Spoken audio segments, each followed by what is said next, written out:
Hi, Tonya. Welcome. Oh, welcome. Thank you so much for having me on, Leslie. It's such an honor and pleasure to be here. Yeah, it is. I am so excited to hear your story. You are someone who, on another page, just lit up for me, and I wasn't for no. I'm not sure why, and then I just trusted that. And since we've had an opportunity to chat, I now know that I was lucky to have you here. So I can't wait to hear your story. It's so rich. Where should I begin? Well, let's just start in the beginning, right? That's where we begin. So, how were you raised with a religion or a spiritual life, and kind of how did it? What was your experience of that? Well, the interesting thing is, my mother was a seeker. And what I mean by her being a seeker is that she went to a Buddhist church. So I learned Nam Myoho Renge Kyo and how to meditate. And then we also spent a weekend retreat listening to Louis Farrakhan in Chicago with the Muslims. And so there was just so many different things that she was trying to learn. And at the same time, I was really going through my own spiritual connection because we live next to a creek. And so I was really connected to nature. And so I was really able to get in with deeper senses, and my psychic energy really kicked off when I was about 11.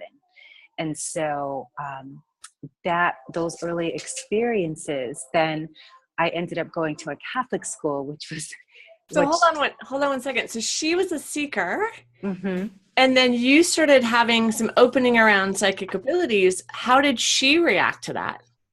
She told me I was crazy because Mm. she didn't know how to handle it. Again, I was, pardon me, there is a truck going by making an announcement, and I know you won't be able to hear. And I thank you, God. Thank you. And that's how they do advertisements in Mexico. They go up and down the street. So, It was one of my favorite things about Mexico, actually getting right? fresh food Yeah. off of the Oh, yes. hatch. So Yes. anyway. So it was, she didn't know how to handle it. And again, because it was so clear for me and my energies, and I was a sleepwalker as a child. So she knew already that I had had something. I was also born on a solar eclipse, and it was the day after her birthday. So there was a lot of things that, again, she knew I was already special that way. But then when I started telling her I had vision, she's like, oh my God, she's crazy kind of thing. Like, I don't know what to do with this child. And so I decided to learn how to read. I wanted to know. I had always just been, I want to read. I want to read. And as soon as I could learn how to read, I was reading volumes. You know, I got an adult library card when I think I was maybe 8 years old, because I was reading such rich books. They couldn't even keep them on the shelves for me. I was just reading. And so she knew that I was serious, because then I was studying astrology, and then I was asking all these questions. And the only place I could go is to the library, because my mother was a single mother of three. And so going to the library and then going out and sitting in nature was my school, my home, my church. It was everything. And I was the only girl in the middle of two boys. And so they had their sports and things, you know, and their different lives and what boys do. And I had my books. And so, yeah. And she did not handle it well. Yeah, but it sounds like it didn't stop you. It didn't. No. Which I've is always been that fiery, I'm going to do whatever I want to do. And I've always been the one that someone says to go left, I'm totally going right. If you tell me to go right, then I'm going left. So I've got that rebellious streak down pretty well. oh man. So you had this big awakening, and you just started, it wasn't held in your house, but you started reading. Yes. And then, Yes. so how did this progress over time? Did you Well, find a over time, mentor? I didn't find a mentor. I found the tarot cards. And then I kind of found I would get myself attached to teenage girls, you know, that would be like our babysitters and things. And so then they'd be like my best friends. And so then I went from being this total nerdy girl to then wanting to be a model, because that's what that's what everything was. And so I toned it down because it wasn't accepted. And no matter how much I wanted to know more, I could only know so much in my little, 12-year-old mind, and I was 12. So of course that part of me still wanted to go out. So then I decided to start modeling because that's what I wanted to focus on. And so, yeah, I went from esoterics to that because I saw in that age, it was, the 70s, that my smartness was not as valued as my prettiness. I think that's when they started having Miss America. I remember watching the Dallas Cowboy cheerleaders as a little girl and saying, wow, look at how, people just love them so much. And so I saw that being smart was okay, fantastic, but being pretty was way more exciting. So that part of me kind of turned off until I then got pregnant at the age of 18. And then it really tuned in when I delivered my daughter. And then I said, this is what I'm meant to do. I know this. And so I continued on in school and educating myself. And then I finally said, I think I know enough. I got my master's degree in library science, again, because I just love books. And I taught school libraries for 9 years and working with children. I wanted to work in low income areas to support brown children and let them know it didn't matter where you came from, that you could be, somebody, because in a lot of these low income areas was full of blonde hair and blue-eyed girls that looked nothing like these brown students. And I wanted to teach them how to use an encyclopedia, how to use an atlas, how to do all of this without the computer. That was what was important to me. And I still have contact with quite a few of my students through Facebook. And it just is amazing that they know me as Miss Melendez, the librarian. And now I've seen me, totally evolve into this whole other woman now. And so, yeah, they're like, you are the most fascinating person I know. So, yeah. Well, I love, I talk a lot, or it's up for me right now is the marriage of the spiritual and the grounded, the physical, right? And where these meet and how the balance of these two. And so I am an avid book person, and I vividly remember going through the card catalog, and it just felt, right? My age. And it just felt like the world. Yes. It just felt like this world. And it's still, I walk into a big bookstore, I walk into a big library, and I think, everything is at my fingertips right now. And I always go, the smell of books. I won't show you right now, but I'm surrounded by 5 bookcases. I'm envious. I would love to have all those books, but I only have a few because I had a wall. I had a cataloged wall at one point, but traveling so much, I had to really, really pare it down. So now I just have those chosen few. But yes, I am a lover of books. I would build a house out of books if I could. Well, but I really appreciate this, like this piece that you did, right? Which is an important piece, the physical realm, the knowledge realm, all of those things are really, really important. And for me, and you can tell me if this is true for you, it gives you I could hide there, but it also gives you a foundation and a support for the heady and the spiritual. Because I meet people who are spiritual, right? And they're just not grounded in this world. And it's that also isn't healthy, right? And so it sounds like this piece, this knowledge, this breath and the books and can ground you because you have such other abilities. I mean, is that true for you? Absolutely. And that's the reason that the statement, know thyself, is so important, because you have to be grounded in your truth. Because after I learned all the esoterics and all of that, then I had to apply it. So then I went to school to become a spiritual counselor. And so I have a license in that, because I said, I'm not just going to be a coach. I want to support people in every realm, because I had actually thought about going to ministerial school at one point. And then I said, no, I don't need to do that. I'm on the right path, and then I would still do my tarot readings on the side. And then it was when I decided to blend those two, and that's how Tarot Life Coach came to be. It's because I said, I'm doing my spiritual coaching over here with the Centers for Spiritual Living. And then I'm doing my tarot cards over here. And so I'm seeing these clients on this day and these clients on that day. And I said, I want to blend these two things together. That's who I am. And it is that blending of all those pieces of my education, my real education, and then my spiritual education, and then my deeper spiritual education, as an intuitive and as a medium.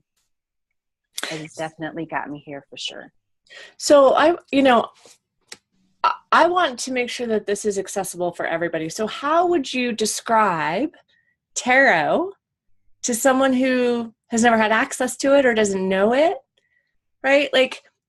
What would be the beginner elevator pitch to what a tarot card? Okay. Tarots are. So tarot are really a pocket Bible.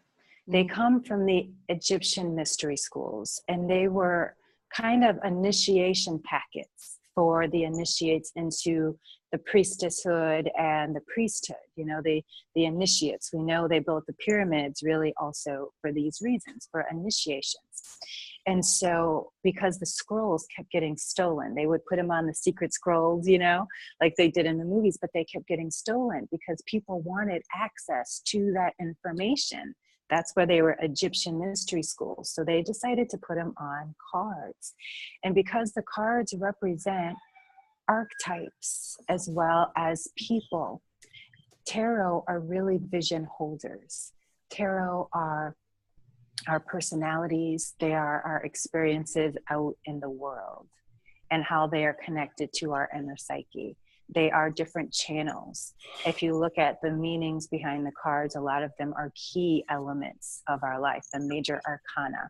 So, and because most of us as humans go through exact cycles, we all go through the element of the fool and magician and the high priestess. And then sometimes we're in the tower and the devil and those cycles. We have to go through those cycles. And it's always an evolution process until we're in the world, but not of the world, right? That's the part of being spiritual is. And so tarot is a vision holder.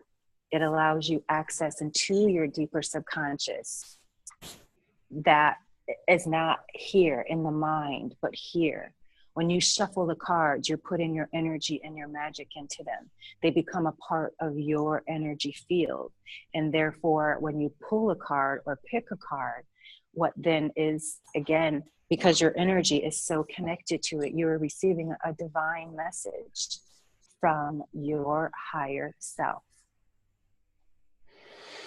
And so that's why it feels like it's fortune telling, because your mind's not involved, because that's what gets us caught up.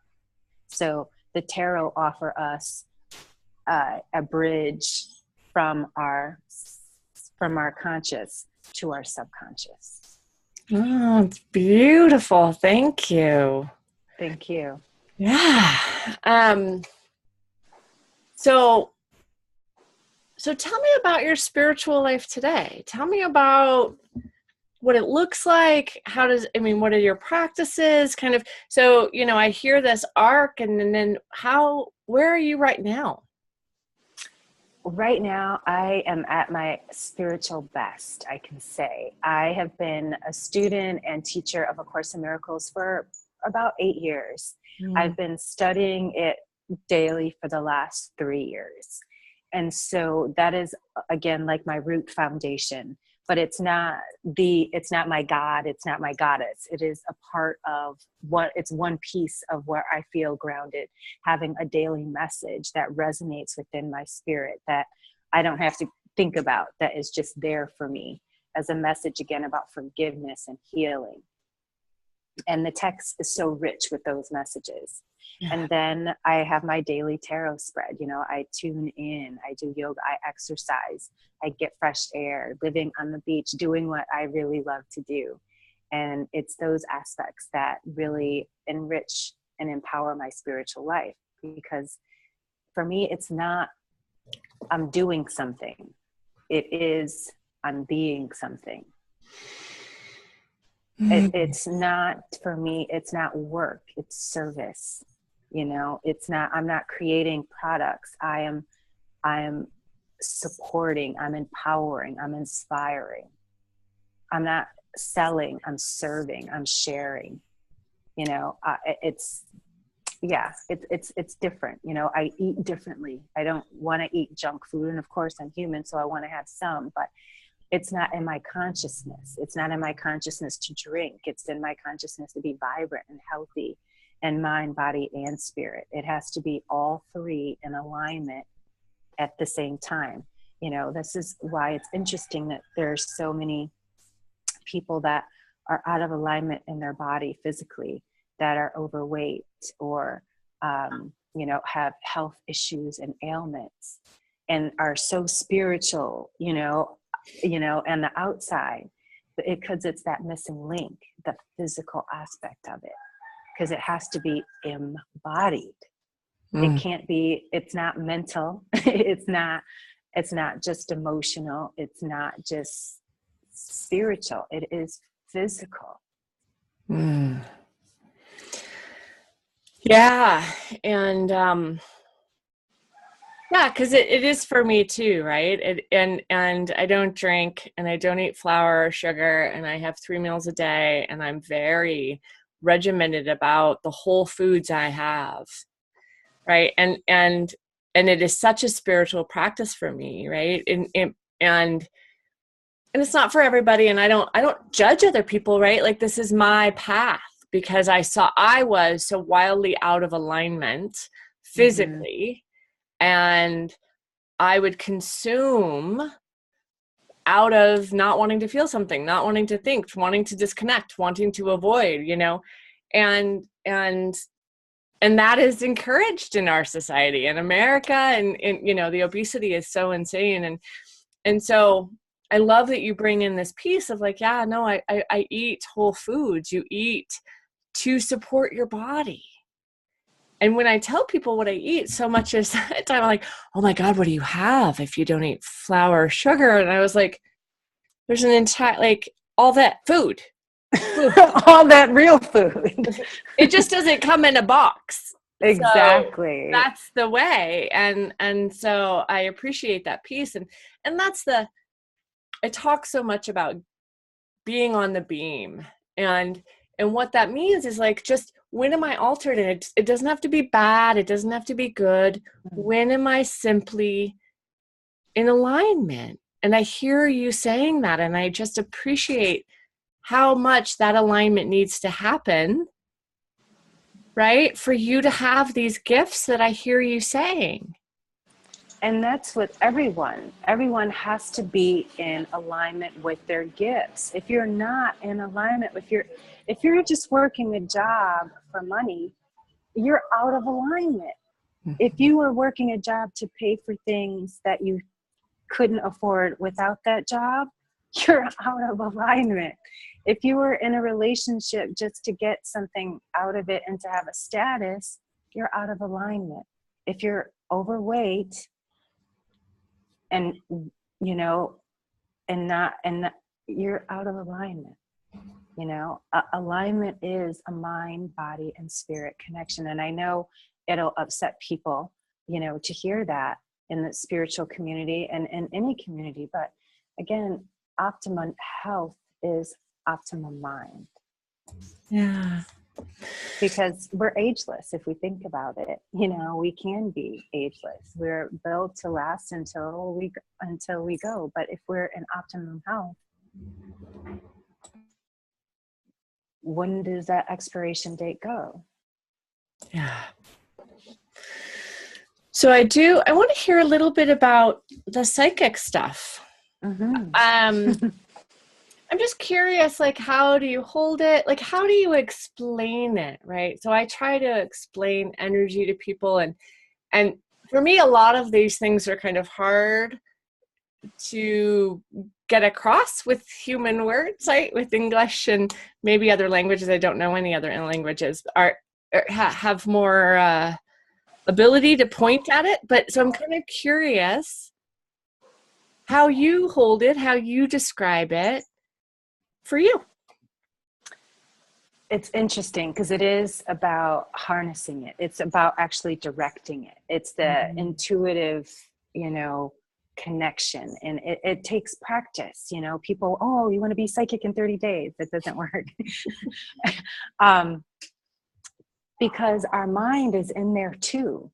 And, our pineal gland is up here in the front. It's got to go through all of this brain working and all these thoughts to get to that little point up there. And so that takes focus, because when spirit talks to you, which is what your intuition is, it is a whisper, because again, it's got all this to get through, this big brain, not my afro, this big brain to get through, to get to that tiny little pineal gland. And so it's with focus, but it's not just focus. It is about faith. It is about trusting what that voice says. I was just on a call with a great group of women talking about our intuitive fire. And it is that as women, we know we have a deeper sixth sense. We can rescue our children and, know what's happening to people that we're connected to. Because as women, we have that deeper guidance, because it is a gift from the goddess. We're connected to that earth energy. So one of the ways that we can really start to connect to it, instead of getting here, is grounding ourselves, putting our feet in the ground, putting our feet in the ocean, putting our feet in the sand, also sitting in the sun, allowing that pineal gland to get that direct sunlight right there, instead of having to go through all of this brainage, and also practicing yoga. It really does align the mind, body, and spirit. That Kundalini energy is connected to all of those chakras. I did spend the summer in an ashram in Kripalu, and so I'm also a certified yoga teacher as well. Because I think I'm one of those people that when I go in and when I decide I'm going to do something, I want to be so well-rounded in it that I can come at it from all angles. When I was in spiritual counseling school, I was also in therapy. The first time I had weekly therapy at the same time. And I would tell her, this is what we talked about in class, and this is what it brought up for me. And then I would tell my therapist, and I did that back to back for 3 years. But that, again, is the foundation on which my spiritual practice is built on, because I had to heal. Spiritual teachers have to heal a lot of shit to become who they are, because then that's the only way you can teach it. You can't teach what you don't know. You cannot teach what you don't know. Yeah. You cannot heal. It's the wounded healer, right? Yes. And without us going through the path, you can't do that. I mean, one of the reasons that I help empower women get right and honest and true relationship is because I was so messed up in that area that I had to trudge through the dark, deep shadow to get to where I've and so now my goal and my job is what I hear you saying is like turning around and being like, oh girl, let me help you, right? Let me show you the path that I just did and blazed. And it doesn't have to be as hard as it can be at times. And I appreciate the work. Like you're just hearing the work, right? That if your spiritual teacher does not have clay feet, something is off, Absolutely. And that it's easy to hear these messages of like, oh, it's so great, and la la la, and if you're not grounded in work, and then there's a danger there. Absolutely. And I don't entertain those relationships at all. I hold relationships with people very sacred, even on my social media. because I see my time and my spirit and my energy as sacred. And your friendship, your relationship it should be sacred. It's not about followers. It's about connections.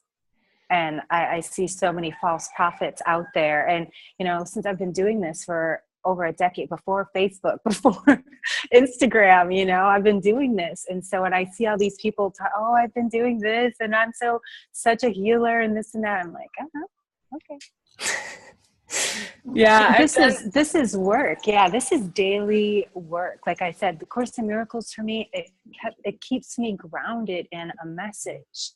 Today's message, my happiness and function are the same.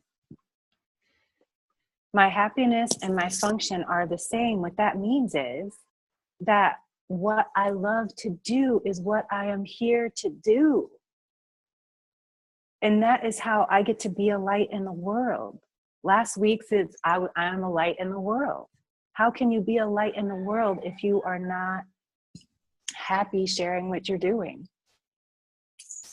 And so that's why I love A Course in Miracles, because it helps me have a direct access, kind of, I want to say, that I can stay in that groundedness. If my mind absolutely wanders anywhere, no, go right back there, stay focused, and because I've been doing it, it's easier. It's much easier. Yeah, you have a teacher, you have a guide. You need a teacher and a guide. And I really also appreciate, in this land of buffets, right, where you can go to spiritual places and just pick and choose what you want. I in some way, I see that. And in another way, I think, yeah, no, you need to go deep. Like, yes, pick a lane, and then go deep and sit in that shadow. Yes. Sit in the muck of it. And so, yeah, A Course in Miracles comes up a lot. It's a really interesting, yeah. And so how did you find A Course in Miracles? That's what I want to hear. Well, let me share with you the reason I love because A Course in Miracles, again, is self-directed. Tarot, self-directed. Both are self-directed for you to be reflective, for you to sit with it, for you to be aware. And when it's self-directed, then it is, again, coming from what is coming from within you when you are, again, self-directed. So it's really allowing you to access your higher self. And then if you need that support outside, which a lot of people do, which is what churches offer. I know my spiritual center, my Reverend Mark Anthony Lord and my teacher, spiritual teacher, Reverend Michael Beckwith, going to church was school. It was school. I was learning some lessons, and so that's what it was. But it was also community. It was people who fed me even when I cried, even when I stumbled, even when I failed, people who would call me on my shit. And at that time, I needed that. And so that's what church is, but that self-directed gives people the thing is, people get lazy. And that's why you need a mentor and a coach, because until you can get yourself to that point of not being lazy, just like when you fall off going to the gym, when you get to that place, then A Course in Miracles is easier. Then tarot is easier. Then it's all much easier because then you're not fighting it. So having a coach and a mentor helps you get prepared for it. And that's why I wanted my own therapy, because I knew I had to get prepared to be a counselor, but I also knew I needed to heal my shit, before I took on that responsibility, because it is a responsibility to support others and empower others. It's a big responsibility. And I really appreciate that. Like, so what I love about what I'm hearing, and you can tell me if this is accurate, is that, I asked you about your spiritual life and you told me about right eating. Mm-hmm. And I asked you about your spiritual life and you told me about community. And I asked you about your spiritual life and you told me about teaching. And you told me about healing. You told me about a rigorness, like you show up every day and dig, right? That it is messages from above, it's messages from within, it's also a community, it's also service, it's also right living and right being. And it's this big wheel. It is. And It's just like the moon, And I just appreciate that it's all these facets, right? It's not something you're into. It is truly something that I'm into spirituality. Really? So you eat quinoa and you read tarot cards, that's so awesome. And you buy Lululemon expensive yoga pants. This is not about that. This is about the work. It is, you said it earlier about right relationship. I had been single, I want to say, for almost a decade. But in that time, I thought, I was in relationship.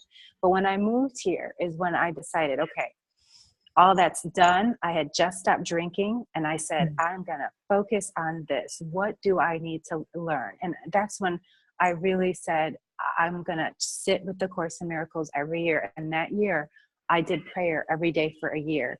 And I recorded it and sent it out as a gift because I said, okay, as I'm learning, I'm going to share it. Every year I try to do a big gift for the community, a free thing. And so as I was doing those prayers every day, again, I kept saying, show me the love that I am. Reveal it to me. And so for 2 years, that was my prayer. And one of my friends, someone I had been hanging out with, just totally out of the blue one day, it just shifted. It just shifted. He went from being my friend to we're madly in love. And sometimes we're still, and so it's actually, we just said, I'm so in awe of you still. Like I still remember you were my friend, but I don't remember that anymore. But how do we be so in love with each other? And we have every difference that people could think of. We have we're 18 years apart, he's Mexican and, and all these other things and but none of that even mattered. It was like, because I had done the work to accept the truth about myself. And so I could then mirror that in someone else who is just as awesome as me and who sees that in me. And so that's all we do is bounce that off of each other.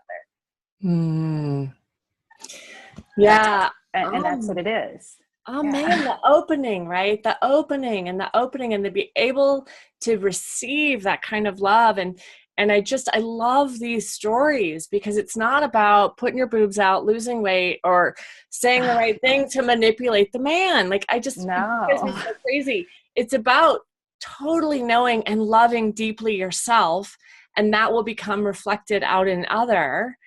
And I love the stories, and over again with the women I work with and people around me, the story of I loved myself, and then I saw him. My husband. And he saw me. Yeah. And he saw me. He saw me. Like we both were like, how did this happen? Even our other friends are still like, when did you guys fall in love like this? Like, how did this happen? We're all like, I don't know. It just kind of happened. And that's because, again, his view was open. He asked for love and so did I. And that's what I was reflecting. And that's what he was reflecting. Because I got married when I was 19 years old. I've been divorced since I was 21.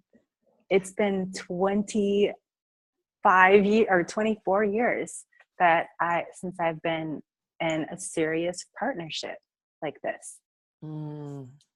But it took me that long to learn myself. And that's why it's so important that I work with women to inspire them, to heal them, to empower them so they don't have to wait 25 years. I want everyone to be doing what they need to do now.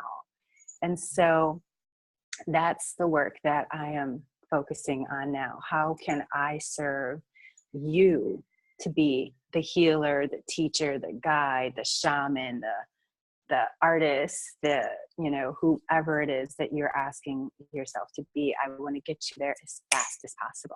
we don't have time for this anymore. No more messing The world around. needs us, man. The world Exactly. needs you. Stop playing Right now. around. Yeah. You've got enough, like you said, you've got enough yoga pants. Now let's do the work. Yeah. And who has time for TV? Who has time for shopping? Who has time for you? If you are not reading a book, if you are not supporting the community, then those other things keep you in denial, delay, and lead to your death. And we keep saying we want to live, but we're not living. There's so many walking dead around the United States. And you don't have to. No. It's messy. This path is messy. Oh. You will see me sobbing on the floor. And the other side of that is it's so incredibly filled with joy and freedom. And that's what I hear from you, right? Like, for me, it's worth it. And it's the explosion and the openness and the life I get to have is worth being on the floor saying, are you kidding me? My intuition exploded when I stopped drinking, because drinking, of course, dulls the senses. Yeah. And so I thought, just a couple of glasses. Jesus even drank. I didn't really drink a lot. That was again, I was holding it to myself. And I said, Jesus even had wine. And I did that for a few years. Mm-hmm. And then I finally said, no, I am a psychic. Show me who I am. And I said, stop drinking. And I said, completely stop. You asked to be shown who you are. And I said, yes, I did. Stop drinking. And I said, okay, I surrender. I don't know what to do. Please help me. I don't know what to do. I've been drinking since I was 14. I said, Holy Spirit, guide me, teach me, heal me. I don't know what to do. It went away. It just left. I've never had a craving. I never had oh my God, this is my moment. Not gone, just gone, because I wanted it healed. And because I said, I don't know how to do this, I let it go. It left. It left.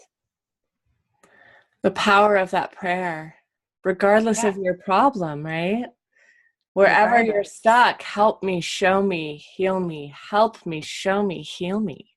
Yes. And show me who I truly am. And since then, again, it's been in that time period that I've had 2 best-selling books on Amazon. I got married. I'm, now living my dream life at the beach. My daughter moved down, to Mexico too. I mean, it has just been blessing after blessing after blessing. Meeting you, connecting to Layla. It's just all been such a blessing. And it gets better every day. It really, truly does. Just gets better every day. Thank you so much. Thank you so much for your time and sharing your story and being the inspiration that you are in the world. And I truly appreciate it. And all of the ways that you can get in contact with you are going to be in the liner notes, and they'll be, so if you feel called, please take a moment, go to coachleslie.com/podcast, and you can find out how to reach Tonya, and you can, if that's your path. And I appreciate you so much. So thank you for your time and your energy and your space and your story. Thank you. I'm honored to be here and to share and serve and shine with you, my sister. Thank you. And I hope everybody who hears this message hears what they needed to hear. Amen. Yeah. Amen.